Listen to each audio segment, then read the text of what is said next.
Welcome to the deep dive. Today we're lacing up our virtual tennis shoes, taking a closer look at the career of British player Jack Draper. Yeah, definitely. We've got quite a bit to draw on his Wikipedia page. Bits from the LTA, Talk Yeah. Tennis, ATP Tour profiles, even some analysis on YouTube about how he plays. And articles from places like Social Enterprise Assist, the Economic Times, Sophrology Academy.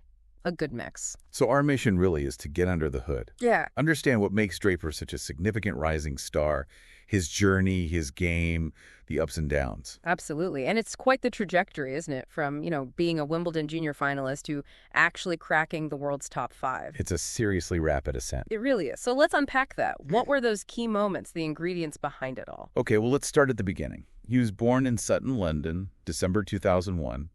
Grew up in Ashted, Surrey. And the family background is pretty interesting here, very tennis-focused. Deeply involved, yeah. His dad, Roger Draper, former chief exec at Sport England, and crucially the LTA. Right, the Lawn Tennis Association itself. Exactly. And his mom, Nicky Draper, she was a player too. A former junior British champion. Wow, okay, so tennis was definitely in the air. You could say that. Apparently he started super young, like age 3, hitting against a wall at the club where his mom coached. That early start, hitting against a wall, classic. Must have built some serious fundamentals. Seems like it. And it paid off in juniors. The big highlight was reaching the boys' final at Wimbledon in 2018. Ah, yes, I remember that. He lost, but just getting there. Exactly. Lost to Seng Chen. But reaching a junior slam final, especially Wimbledon, that's a big indicator. And he hit number 7 in the junior rankings that year too, right? Yeah, world number 7.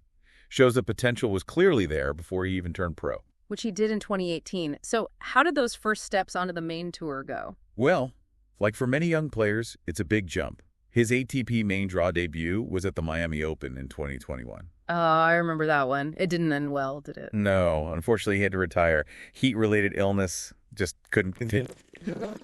Yeah, tough break. But those experiences, even the bad ones, they shape you, I guess. For sure. And then, just a few months later, Queen's Club, June 2021. That felt like a moment. The win against Sinner, Jannik Sinner, who was what, top 25 then? Yeah, world number 23. That was a huge win for Draper. Got him to his first ATP quarterfinal. And boosted his ranking significantly, right? Inside the top 250 after that. Definitely. That Queen's run was a real springboard. Yeah. Then 2022, he just went on a tear on the Challenger Tour. Right, the level just below the main ATP Tour. Exactly. And he didn't just win, he dominated. 4 titles, back-to-back almost, in Forlì and Sambrio. 4 titles. Wow. That kind of run really screams, I'm ready for the big leagues. Totally. And boom, by June 2022, he was inside the top 100. That's fast. Incredibly fast. But he didn't just settle for being top 100, did he? He started making noise on the main tour pretty quickly after that. No settling at all. Later that summer, Canadian Open, a Masters 1000 event. Big tournament. Huge. He qualified, then beat Stefanos Tsitsipas, his first top 10 win. Tsitsipas was number 5 then. Beating the world number 5. Okay, that sends a message. Definitely. And he reached his first Masters 1000 quarterfinal there. Massive confidence boost, you'd imagine. Absolutely. And then the U.S. Open that year, 2022. Another step. Yeah, reached the 3rd round of a slam for the first time. Beat another top guy, too, Felix Auger-Aliassime. So proving he could do it on the biggest stages against top players? Exactly, showing consistency and the ability to handle pressure. Then 2023, a bit tougher with injuries, but he still hit a milestone. First ATP final. Yeah, in Sofia. Lost to Mannarino, but getting to a final, that's important experience. Okay, building blocks. But 2024 felt like a real arrival. Totally agree. Winning his first ATP title in Stuttgart on grass. The BRS Open, and that win was doubly significant, wasn't it? It was. Made him the British men's number 1. Yeah. And pushed him into the top 30. Massive moment. Definitely a watershed. And he Right. just kept building from there, it seems. He really did. That grass season seemed to fuel him. Then the U.S. Open later that year. First Grand Slam semifinal. Wow. And that was historically significant for British tennis, too, right? Yeah, first British man to make the semis in New York since Andy Murray, way back in 2012. Incredible. And that pushed him into the top 20. Mm-hmm. The momentum just kept rolling. Later in the year, won his first ATP 500 title in Vienna. Another step up. Top 15 debut after that. Each success just feeding the next one. It's been quite a run. And then 2025. Just wow. Exceptional, really. Kicked off with his first Masters 1000 title at Indian Wells. Often called the 5th slam, winning that puts you in elite territory. Absolutely. And straight into the top 10. Think about that climb outside 250 just a few years ago, now a Masters champ and top 10 player. Astonishing. And it didn't stop there. Not at all. By early May 2025, he hit a career high of number 5 in the world. World number 5. That puts him, well, that's a rare air for a British player. Very rare. Only the 4th British man in the ATP rankings era.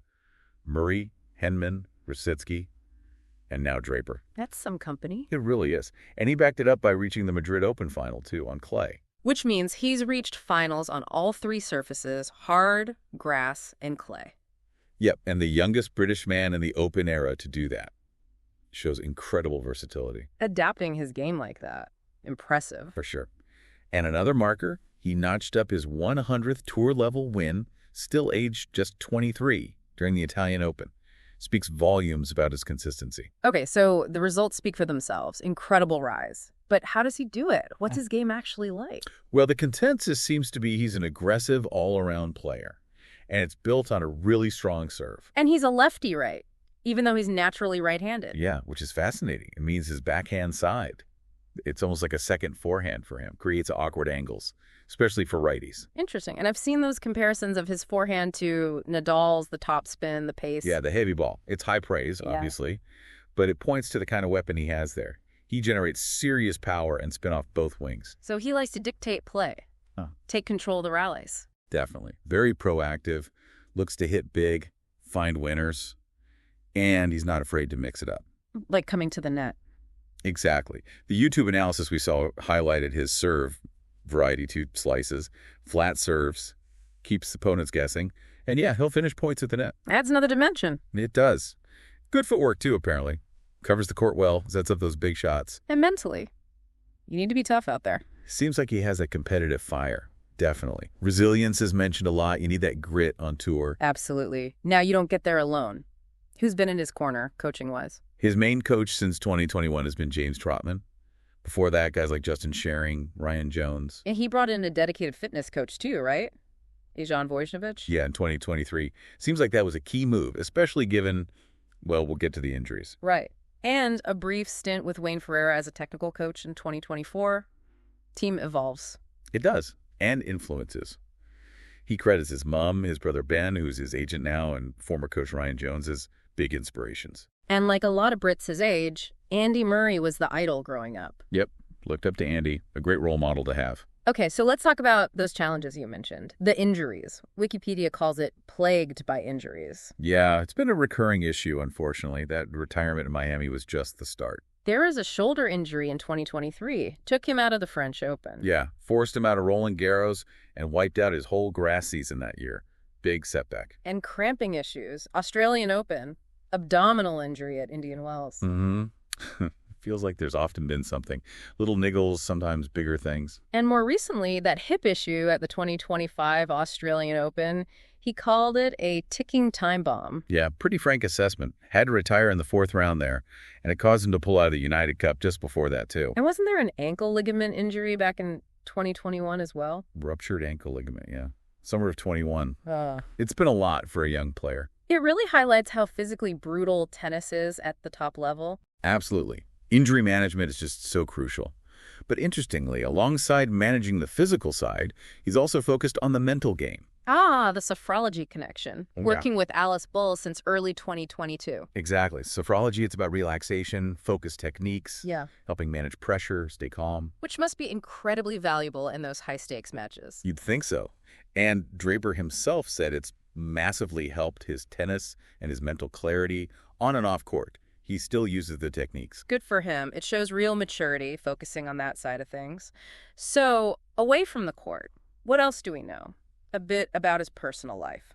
Well, financially, his estimated wealth was around $3 million back in 2023, so that's likely grown. Got good sponsorships, Dunlop, Nike, Vodafone. Standard stuff for a top player. What about interests? Supports Man United. Likes rap and grime music. Yeah. Pretty typical Londoner, maybe? Sounds like it. And he shares a flat with Paul Jubb, another British player. As of 2024, yeah. And his brother Ben is his agent, keeps it in the family. Smart. And he's studying, too, an online degree. Yeah, with the Open University, balancing studies with tour life, which is impressive. Definitely.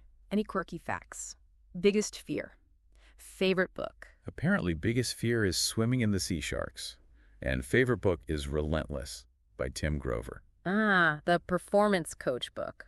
Makes sense, given his drive. Yeah, fits the profile. And Draper himself seems quite reflective about it all.